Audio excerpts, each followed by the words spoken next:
नमस्कार। आइए आज जानते हैं मनोकामना पूरक स्तोत्र अर्थात विष्णु सहस्त्रनाम स्तोत्र के बारे में।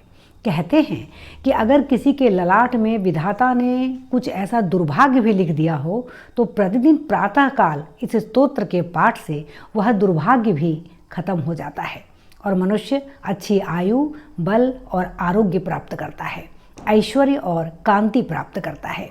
ऐसे विष्णु सहस्त्रनाम की महत्ता से हम कभी भी इनकार नहीं कर सकते।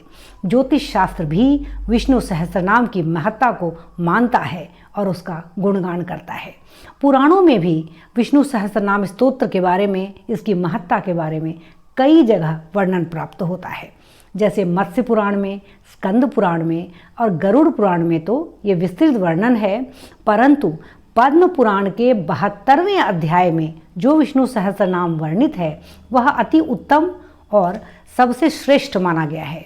पद्म पुराण के 72वें अध्याय का जो 118 श्लोक से लेकर 279 श्लोक तक, ये जो 161 श्लोक है, इसमें भगवान विष्णु के 1000 नाम वर्णित हैं जो विष्णु सहस्त्रनाम स्तोत्र कहलाता है।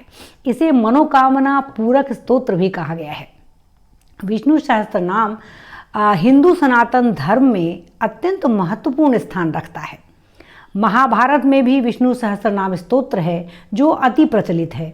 पुराणों से अधिक महाभारत का यह स्तोत्र प्रचलित है, जो महाभारत के अनुशासन पर्व के 149वां अध्याय है।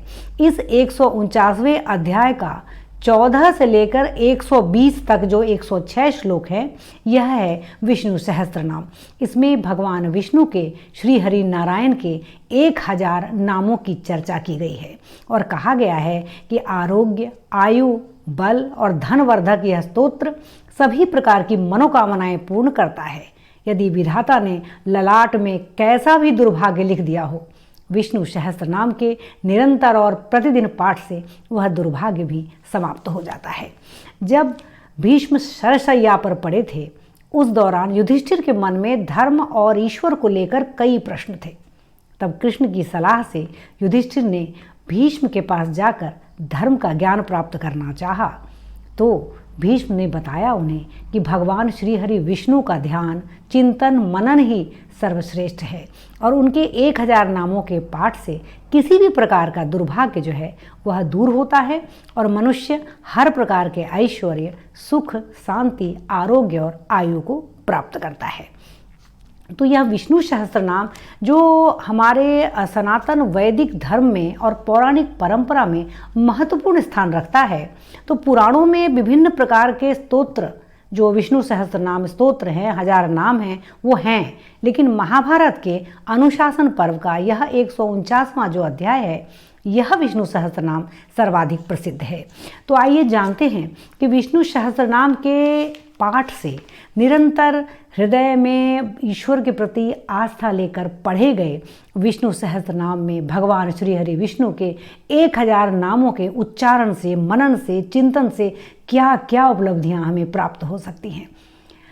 सबसे पहले तो इस स्तोत्र को पढ़ने के बाद किसी भी तरह का अभिशाप या दुर्भाग्य हो, उससे मुक्ति प्राप्त होती है, आत्मविश्वास में वृद्धि होती है, किसी भी प्रकार की बीमारियों से मुक्ति प्राप्त होती है, तनाव, झगड़े, दुख दूर होते हैं, शांति का वातावरण निर्माण होता है और सबसे बड़ी बात कि आत्मनिरीक्षण की शक्ति प्राप्त होती है।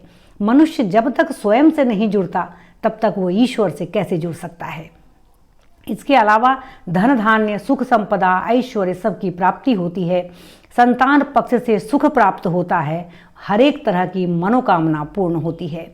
और सबसे महत्वपूर्ण बात, अगर कुंडली में बृहस्पति दोष हो तो वह बृहस्पति और उसकी पीड़ा इस स्तोत्र के पाठ से सदा सर्वदा के लिए दूर हो जाते हैं। विधाता का लिखा ललाट पर किसी भी प्रकार का दुर्भाग्य सदा के लिए मिट जाता है। तो ऐसा है विष्णु सहस्त्रनाम स्तोत्र। पुराणों में जहाँ इसका गान है, तो उसी तरह से महाभारत आदि ग्रंथों में भी इस स्तोत्र का गान किया गया है, क्योंकि मनोकामना पूरक यह स्तोत्र हर दृष्टिकोण से प्रत्येक व्यक्ति के ऐश्वर्य के लिए अति अनिवार्य है और बहुत ही नियामक सिद्ध होता है। ओम नमो भगवते वासुदेवाय।